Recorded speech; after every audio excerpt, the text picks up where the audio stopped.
todos os momentos. Acesse o portal unimedpua.com.br. Tem uma questão também que ainda permanece sem solução, que é a securitização da dívida de boa parte dos produtores. Daqui a pouco vem plano safra, né? E já veio, no caso. Tem a definição, mas igual tem os recursos que chegam nos bancos, eles não podem ter acesso justamente porque tem problemas de rolagens aí de 3 até 4 rolagens de dívidas, no caso. O relator da matéria é o deputado federal Afonso Ram, do PL da Securitização. O deputado está em linha conosco. Deputado, bom dia, obrigado pela presença conosco aqui no Jornal Gente. Bom dia, Osíris Marins, Sérgio Storck e Guilherme. Eu não sei como é que se pronuncia, se é Macalossi ou Macalossi. Tutti buonagente. Macalossi. Bárbaro. Bom dia, deputado. Tudo bem? O Sérgio não está aqui conosco hoje. O Sérgio não está aqui hoje... conosco. Hoje ele está fora. Não está. Isso. Tá agora, deputado, o senhor já concluiu o relatório, como é que vai ser encaminhado isso, né? Deve ter a aprovação pelo plenário, mas a situação vem se arrastando, né?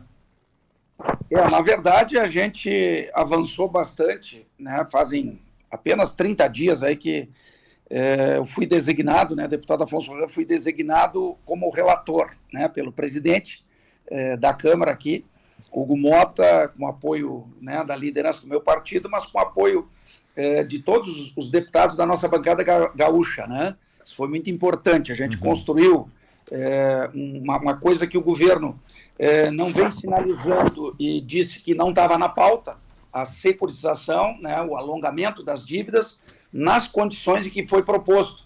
Tem um projeto do senador Reis no Senado e um projeto do deputado Pedro Westphalen, né? Eu, inclusive, não assinei aqui na Câmara para que eu pudesse reivindicar a relatoria. E, na verdade, o nosso projeto, a gente articulou aqui, ele foi apensado a um projeto né, com a aprovação já da urgência, né, com a urgência aprovada. Então, já é uma relatoria para plenário, fala em nome da Comissão de Mérito, que é da Agricultura e Pecuária, né, e Constituição e Justiça e Finanças e Tributação. Então, é como que um atalho, né? Aí o que a gente se dedicou? Nos dedicamos todos esses dias a conversar com o segmento, com os produtores, utilizamos aí a base da Farsul, do economista Antônio da Luz, do Callington também, que é um técnico da FETAG, então trabalhei com as duas entidades, tanto com os presidentes, né, mas também juntamente com a equipe de trabalho. E aqui em Brasília montamos um grupo, né, com 4 consultores, um consultor do Senado, 2 aqui da Casa e um consultor de orçamento. E trabalhamos com as entidades nacionais, né, a Confederação Nacional de Agricultura, com todas as federações, com a AproSoja, com a Frente Parlamentar da Agropecuária, então a articulação política foi geral. E o apoio, né, dos prefeitos, porque a FAMURS, a Adriane, né, a prefeita, junto com um conjunto de prefeitos, inclusive ela está aqui em Brasília, vem também ajudando a pressionar. O resumo da obra é o seguinte: nós conseguimos na semana passada botar na pauta, que era uma missão impossível, né? Mas a gente conseguiu aqui com o apoio dos líderes, o deputado Zuco apoiou muito, né? Também o deputado Marcel e o deputado Marcelo Moraes, naquele momento foram os mais ativos. O Alceu Moreira também está nos ajudando agora no convencimento com o ministro. Um dado importante, ontem houve a primeira reunião do grupo de trabalho, né, que tem 120 dias para apresentar uma proposta e que vai ser reunida de 15 em 15 dias. É absurdo. Imagina nessa lentidão, essa proposta já faz praticamente 90 dias que a gente fez de formar um grupo de trabalho. Mas a notícia boa é que, inclusive o Antônio da Luz estava aí, leu o nosso, porque eu fiz o nosso resumo, né? Nós fizemos o nosso, vamos dizer assim, o relatório, o voto e um substitutivo, que é um novo projeto de lei, deputado, que é esse que está pautado. Deputado, e aí, a linha de recurso para constituição disso, no caso, esse fundo social, é de 30 bilhões de reais. Da onde sai o dinheiro? Aí que é a grande sacada, que é a grande articulação, nós estamos buscando do Fundo Social, que é o dos royalties de petróleo, que não impacta as contas públicas, porque é um fundo, e o produtor, né, os produtores que a gente fez, então, esse projeto nacionalizado, mas abrange 90% dos municípios gaúchos, e os produtores que estão endividados, que se endividaram, que fizeram alongamentos, que fizeram renegociações, tem todos os critérios, eu posso falar deles. Mas o fundamental, sem dúvida, é buscar essa linha, né, de financiamento sem impactar, né, o arcabouço fiscal e o orçamento, né, o equilíbrio fiscal de 2025. Só para deixar claro, o senhor está dizendo que esses 30 bilhões não vão atrapalhar o esforço de equilíbrio das contas. Está fora do arcabouço fiscal, isso. Fora, porque é o seguinte, ele é um fundo, está lá no Fundo Social, e ele tem um impacto financeiro no retorno desse recurso, mas ao fundo, correto? Então, hoje, para vocês terem uma ideia, esse mesmo Fundo Social, 50% dele hoje é para educação, certo? E o restante, ele já foi aplicado agora 15 bilhões recentemente em uma linha de financiamento habitacional, o governo, né, trabalhou com esse projeto, e o pé de meia, que eu não lembro se é 8 bilhões, eu não lembro quanto é que é o impacto, se é 7, eu não lembro bem, mas de 8 a 10, né, nós tivemos ali a fundo perdido do Fundo Social, certo? O Fundo Social é para isso, e aí que tem uma sacada grande, que em março desse ano, uma medida provisória colocou o Fundo Social para mitigação de eventos climáticos severos, adversos, e por conta das mudanças climáticas. E é dentro desse tema, né, por conta dessa atribuição, né, que tem o fundo, que agora é para mitigar o clima, e é o que nós tivemos aí no Rio Grande do Sul. A tragédia do ano passado, né, das enchentes, né, que nos impactou toda, né, inclusive cerceou vidas, quase 200 vidas, cerceou a vida das pessoas, comprometeu, né, tudo nós somos sabedores. E no agro aí tem um lance, né, de 2020 a 2025, essas últimas 6 safras, o Rio Grande do Sul teve 5 eventos climáticos severos, que foram 3 estiagens, as enchentes e enxurradas, né, da tragédia aí de 2024, e mais uma seca desse ano, certo? Então, o que a gente criou? Um critério que contemple o Rio Grande do Sul e situações, né, graves por conta do clima também no Brasil. E aí, lógico que o maior beneficiado é o Rio Grande do Sul, pelos impactos que tivemos, e aí nós limitamos 10 milhões por tomador, né, um juro a ser, né, anual para o pequeno, para retornar os recursos para o fundo a 13,5, e aí que tem um subsídio, né, uma equalização, o médio produtor do Pronamp 5,5 e os demais produtores 7,5. O projeto original lá do RAIS, ele falava em 1%, 2% e 3% e 20 anos de prazo. O que nós trabalhamos? Nós fomos aqui no Ministério da Fazenda, no Ministério do Planejamento, com os líderes aqui, com o ministro, nós tivemos com o presidente do Banco Central, nós tivemos no próprio Ministério da Agricultura, a gente conversou com todo mundo. Só a Casa Civil, que como relator eu não consegui falar, né? Essas 4 semanas a gente conversou aqui em Brasília, conversou politicamente, aí nacionalizou o projeto e, né, fizemos o relatório, né, que é esse substitutivo, correto?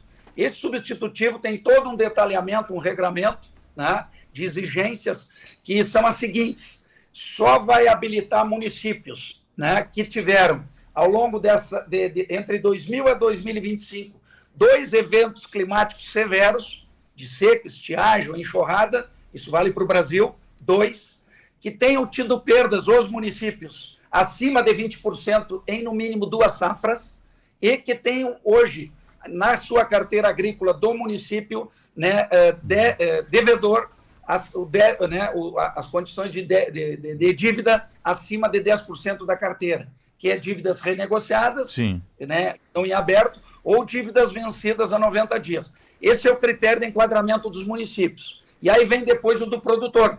O produtor, ele tem que ter no mínimo 2 safras de perdas de 30% ou mais. Então é muito criterioso. Não é para todo mundo, é para quem teve perdas severas por conta do clima e por isso a fonte do Fundo Social. Sim, e tem já a sinalização do governo? Com quem vocês estão negociando no governo para tornar isso viável, deputado? Olha, o governo é assim, né? Eu usei uma expressão que a gente abriu uma fresta na porta do governo, porque o governo não foi propositivo. O governo está cheio de problema, agora com essa questão ainda com os Estados Unidos, das exportações, né? esse problema que está vivenciando, as suas contas fiscais estão impactadas numa fonte, nós fomos buscar uma fonte. Tem uma questão importante. Para o Norte, Nordeste e Centro-Oeste, nós vamos usar os fundos constitucionais para equalizar essas dívidas. O saldo desses fundos. Então, isso alivia toda a região do Nordeste, do Norte, o próprio Centro-Oeste, que tem muitos problemas. Nós vamos usar, nós estamos autorizando, a lei propõe, tem um artigo específico aqui, bem detalhado. Essa foi a negociação nacional que a gente fez aqui. Por isso, hoje, o projeto tem apoio de todo o agro brasileiro e do ponto de vista político. Só quem é que não compreendeu, está com dificuldade, mas também não apresentou proposta, foi o governo federal. Né? Mas aí nós não ficamos esperando. Nós fizemos o caminho em todos os ministérios, só o Ministério, né, a Casa Civil aí que a gente não conseguiu falar, mas a gente tem pressa. Por quê? Porque o calendário agrícola está aí, está estourando. Sim. Imagina esperar a atitude do governo, que tem um prazo, claro que é até 120 dias, que não tinha feito proposta em 90 dias. Sim. Agora, deputado, qual é a posição do ministro Fávaro? O ministro Fávaro gostou do projeto. O ministro é governo, né? O governo, se quisesse resolver, apresenta uma medida provisória com esse conteúdo, a gente disse. Inclusive, se quiser resolver, usar a base do projeto, né, dessa proposta, pode usar, nós queremos resolver. Não tem personalismo aqui, eu construí, né, esse relatório com base, inclusive com segmento importantíssimo, eu fui a todos esses movimentos, o Securitização Já, agora estive em Cruz Alta, na quinta-feira, né, nós estivemos em Bagé, na minha terra, segunda-feira, eu estive em São Gabriel, eu estive em Rosário, tivemos assim em vários lugares, né, em Tapes, a gente andou, eu procurei, e ao longo do tempo, inclusive tem lideranças do setor aqui, tem a Grazi, a Fernanda do SOS Agro, temos o Lucas, que não está aqui, né, mas está representado aqui, né, por outras lideranças que estão aqui conosco. Então, a gente tem conversado para o produtor e para os líderes, né, primeiro para as entidades amplas, Farsul, FETAG e nacionalmente, e, fundamentalmente, direto com quem está demandando, quem está desesperado. Né? Todos sabem que nós tivemos 20 suicídios, né, depois desse enfrentamento do drama que vive a agricultura no Rio Grande do Sul e em algumas regiões do Brasil. Então, nós fizemos esse projeto. Qual é a situação? A gente botou na pauta semana passada, o governo queria tirar, nós conseguimos manter na quinta-feira, e agora o presidente Hugo Mota, só dependemos dele, ele disse ontem que vai botar para discussão, nós temos que botar para discussão e votação. Né? Então, tem várias representações aqui, tem vários pedidos, inclusive agora à tarde, agora de manhã, né, acho que são próximos de 10 horas, eu combinei depois da entrevista, eu estarei com o presidente da Federação da Agricultura né, da Paraíba, né, que é o estado né, com o presidente Mário Borba, que já contatei, e com o presidente da Federação da Agricultura do Mato Grosso do Sul, nós vamos ao presidente, fazer mais aquela pressão. O ministro Nardes, o ministro TCU, o ministro João Augusto Nardes, falou direto, ontem eu conversei com ele me disse, recebi um telefonema do ministro Nardes, falando do teu relatório. Ele tá recebendo de todos, e a pressão do governo, só que o governo não apresenta a proposta.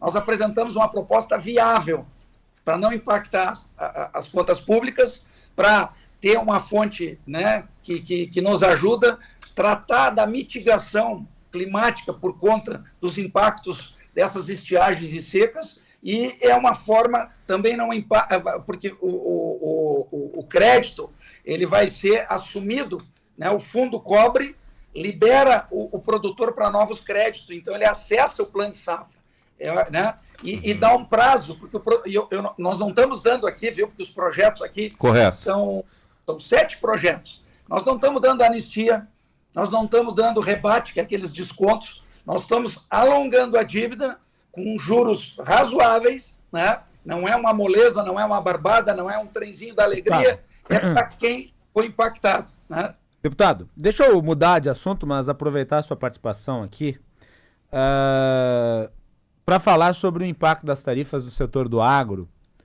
já que o senhor é um parlamentar muito identificado com a pauta. Em 2024, o agronegócio gaúcho movimentou quase $1 bilhão em produtos vendidos para os Estados Unidos, o nosso principal destino comercial é a China, mas os Estados Unidos é um parceiro importante. Como é que o senhor vem sentindo a repercussão disso no meio rural, considerando também esse contexto que o senhor menciona de dificuldades relativas a problemas climáticos que, infelizmente, se deram aqui no estado?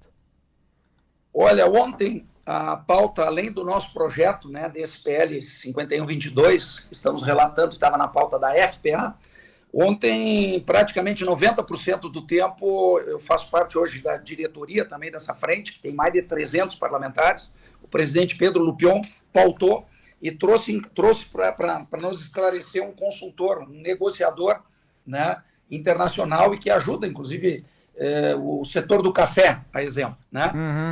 Qual é a preocupação? Porque tem uma mistura de componente político, né, por conta do que o Trump justificou lá, né, que é por conta da atuação do STF, né, pelas faltas das liberdades, pela pressão em cima, né, do próprio ex-presidente Bolsonaro. Então, ele fala, né, do contexto político e alega na carta, inclusive, que os Estados Unidos têm uma balança comercial desfavorável, que é o contrário, né? E nos tarifa em 50%, é a maior tarifa com relação aos outros países. O que nós estamos buscando? Pela via política, né? Claro que a gente precisa que o governo, que é quem tenha bons negociadores, né, através da diplomacia brasileira, que inclusive eles chamaram pessoas, essa é uma notícia boa que a gente tem, que o governo chamou negociadores, né, conhecedores da política externa e das relações internacionais. Nós, como legislativo, entendemos que podemos criar uma interlocução com o próprio legislativo nos Estados Unidos. Mas todos sabem, né, ninguém é ingênuo, sabe que o presidente Trump é realmente, né, uma pessoa personalista, né, para não usar outra palavra. Né? Então, é ele que decide. E aí ele nos disse das dificuldades. Nós temos aí, por exemplo, 80% do suco de laranja vai para os Estados Unidos, só para ter uma ideia. Né? Então, quebra esse setor se cobrar essa tarifa. Né? Nas carnes, nós já temos um mercado muito bom, né, remunerador nos Estados Unidos para as nossas carnes, tanto a carne de frango, né, alguma coisa de carne suína, e muito já tem agora um crescimento da carne bovina, que inclusive afeta o próprio Rio Grande do Sul. Nós temos o café, que aí eles têm uma dependência, porque não tem café disponível no mundo. Então, o pedido no momento é uma prorrogação por 90 dias do que iniciaria em 1º de agosto, mas já tem reflexo do que está viajando nos navios, né? Porque leva um tempo para chegar e tem a questão que a tarifa vale até 1º de agosto. E as novas vendas, as novas exportações. Então, isso criou um embaraço muito grande. O que a gente falou na FPA? Nós temos que colocar a pauta do segmento, né, em primeiro plano.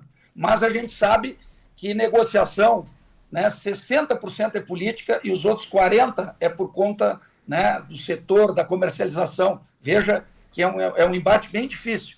Então, o primeiro momento é buscar esse prazo de 90 dias para ter um fôlego, que já aconteceu com outros países, né? E nós estamos montando um grupo de trabalho aqui da Câmara dos Deputados, acredito que vai ser junto com o Senado, né, para a gente fazer uma interlocução legislativa. Sim. Também. Tá? Uhum. Mas não podemos fazer duplicidade, porque o governo federal é que tem a competência para fazer isso. Claro. E ele precisa... O ruim é que todos sabem, né, que tem um componente político, né, ninguém é ingênuo de dizer isso, e, na verdade, então, lidar com isso, né, porque são brutais os prejuízos para o nosso agro, né? Eu falei aqui de 3, 4 segmentos fundamentais. Então, a exportação de frutas, a gente exporta muita fruta in natura, né, de todo o país. Então, na verdade, assim, a gente tem um comprometimento. E se você botar a tarifa de reciprocidade, aí você também não compra as matérias-primas, os produtos, os equipamentos que a gente compra. Veja que, como diz na linguagem do gaúcho, né, estamos no brete, né, empretados. Se correr, então, o bicho pega, se ficar, o bicho come. Né? Qual é a saída? Né? Tem que sair lá na ponta do brete. Sim. Né? Então, dentro dessa, né, figura de linguagem aqui, é um desafio. Agora, a gente procurou, na reunião, acho que não pode exagerar na contaminação política, embora, né, o componente do presidente dos Estados Unidos, ele colocou essa tarifa maior por conta de uma decisão política, sim. Né? Sim, tá então, certo. por um lado, então vai ter que haver diplomacia e nós estamos montando esse grupo de trabalho, inclusive com consultoria de pessoas que são negociadores. Eu esqueci o nome do consultor que teve muita capacidade. Deputado federal Afonso Rã, Progressistas, obrigado pela atenção aqui a Bandeirantes. Bom trabalho e até um próximo contato. Tranquilo, espero que hoje, né, que a gente consiga dar uma boa notícia para o agro gaúcho, para o agro brasileiro, aprovando o nosso relatório, o nosso substitutivo. Tá uma certo. pedreira aqui lidar com o governo federal. Né? Aliás, eu vou fazer uma crítica aqui, porque eu tenho que fazer. O governo, ele se preocupou tanto com a pauta internacional, se complicou e não cuidou da pauta nacional. E agora está tudo no mesmo balaio. Veja a dificuldade. E nós não podemos torcer para quanto pior, melhor, não. Nós temos que ajudar a resolver. E é essa força de representação política que a Câmara, o Senado e principalmente a nossa frente parlamentar da agropecuária tem essa consciência e nessa diretriz que nós estamos trabalhando. Com certeza. Um abraço, bom trabalho, deputado. Obrigado. 9h54, você está ligado no Jornal Gente, informação, análise, projeção dos fatos.